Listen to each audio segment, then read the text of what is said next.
Bienvenue dans ce tutoriel dédié à la duplication des tests que nous vous invitons à appliquer pour chacune des classes plus pratiques en termes de gestion par rapport au face-à-face pendant lesquels bien sûr vous proposez aux étudiants de réaliser ces tests.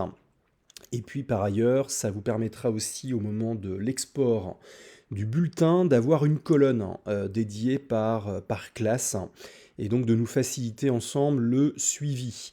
Je suis dans cet épisode, donc maintenant que vous connaissez bien, nous vous invitons à avoir un premier épisode cours et classe encadrée. J'ai mes supports de cours, j'ai la classe encadrée avec les consignes, très important.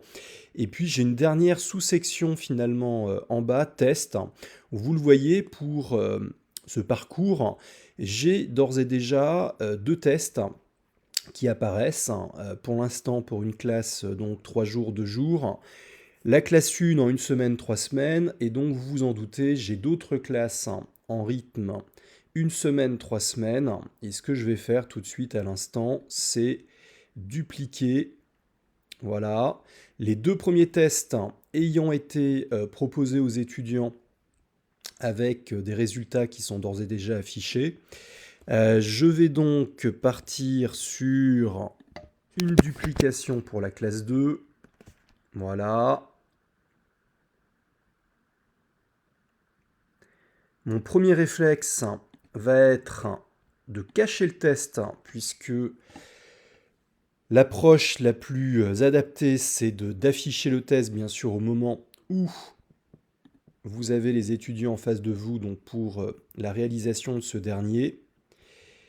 Et dans les restrictions d'accès, je vais m'assurer que ce test ne soit par ailleurs accessible qu'à la seconde classe. Voilà, donc j'ai bien un test qui est réservé à la classe 2, une semaine, 3 semaines. Ça n'apparaît pas puisque le test est actuellement caché. Dès lors qu'il va être affiché, je vous assure que la restriction d'accès fonctionne sans encombre. Pour vous montrer à quoi cela ressemble dans le carnet de notes, voilà, je m'apprête à exporter et vous le voyez, j'ai bien un élément par test dupliqué, donc pour la classe 1, 3 jours, 2 jours, classe 1, semaine, 3 semaines, et la classe 2 donc, que je viens juste de créer. Au moment du téléchargement, le fichier comportera en tout cas une colonne dédiée par classe et nous vous invitons à nous mettre à disposition le bulletin donc avec ces différentes colonnes pour nous faciliter le traitement. Merci par avance.